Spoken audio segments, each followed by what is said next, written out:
नमस्कार, Girish Bilore official podcast channel में आपका हार्दिक अभिनंदन है। नमस्कार श्रोताओं, गिरीश बिलोरे ऑफिशियल पॉडकास्ट में पुतिन और ट्रंप की शिखर वार्ता के बारे में चर्चा करने जा रहे हैं।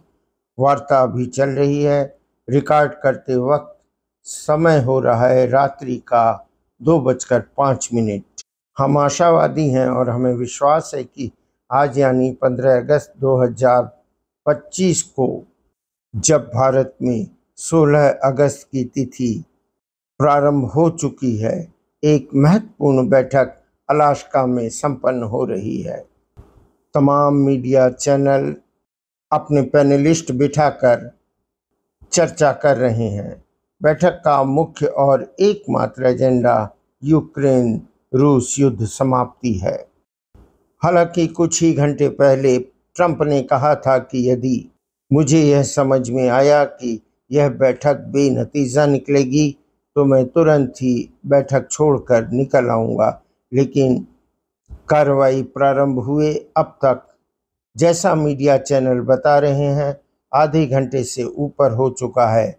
इसका अर्थ यह है कि ट्रंप या तो किसी सनक में यह शब्द बोल गए थे या फिर वास्तव में बैठक किसी फ्रूटफुल नतीजे की ओर जाती नजर आ रही है।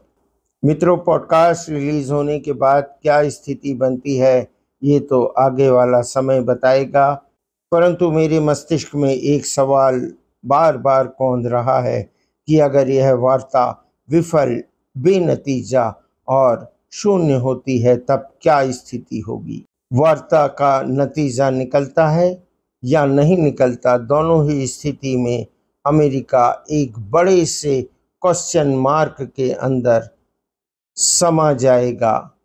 ऐसा होना पक्का है। रूस किसी भी शांति वार्ता के लिए जीती हुई जमीन वापस करने की स्थिति में अभी तक तो नजर नहीं आ रहा है। चलिए देखते हैं आगे क्या होता है। इस वार्ता के विफलता के उपरांत के कुछ परिणामों की परिकल्पना मैं कुछ इस तरह से करता हूँ। शिखर वार्ता की विफलता अमेरिका और रूस के बीच में बहुत खाई पैदा कर देगी, यह तो तय ही है। और दूसरी ओर यह भी तय है कि दोनों आपस में युद्ध तो नहीं करेंगे, लेकिन एक नए शीत युद्ध युग का आगाज इसी बैठक के परिणाम पर निर्भर करता है। वार्ता की विफलता कूटनीति के समस्त दरवाजों को बंद कर देगी। दोनों महाशक्तियां एक दूसरे को अधिक संदेह की दृष्टि से देखेंगे। वर्तमान में पूरा विश्व ट्रंप फैक्टर से प्रभावित है और ट्रंप की मौजूदगी में कई अप्रत्याशित परिणाम आप सब देख सकते हैं।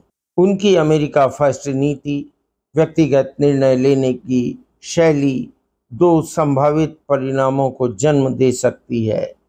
वे व्यक्तिगत लेंगे इस विफलता को और रूस के साथ उनका व्यवहार और अधिक निर्दयी हो जाएगा। वे तीसरे पक्ष यानी यूक्रेन को सैन्य, आर्थिक मदद देने में सबसे आगे रहेंगे और दबाव डालकर यूरोपीय यूनियन से भी ऐसा करने को प्रेरित करेंगे।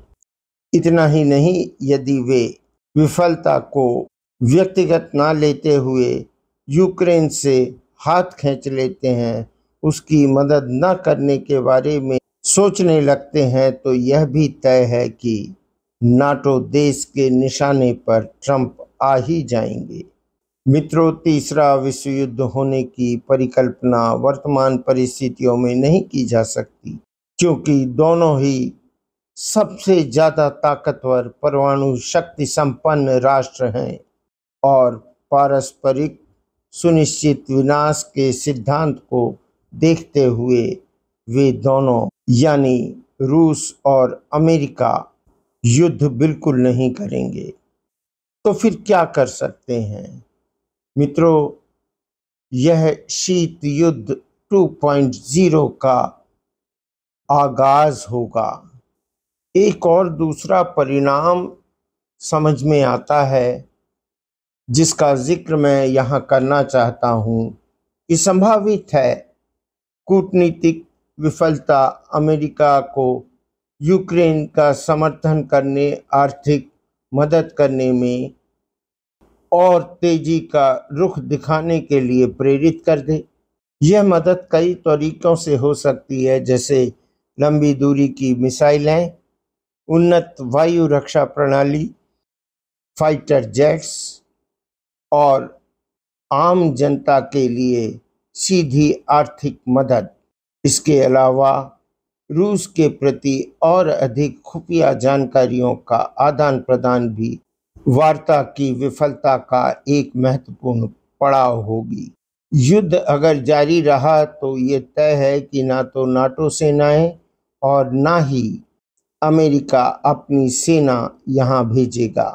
यूक्रेन को पर्दे के पीछे से मदद पहुंचती रहेगी। अलास्का मीटिंग के संबंध में ताज़ा अपडेट हम देते रहेंगे। तब तक के लिए जय हिंद, जय भारत, वंदे मातरम।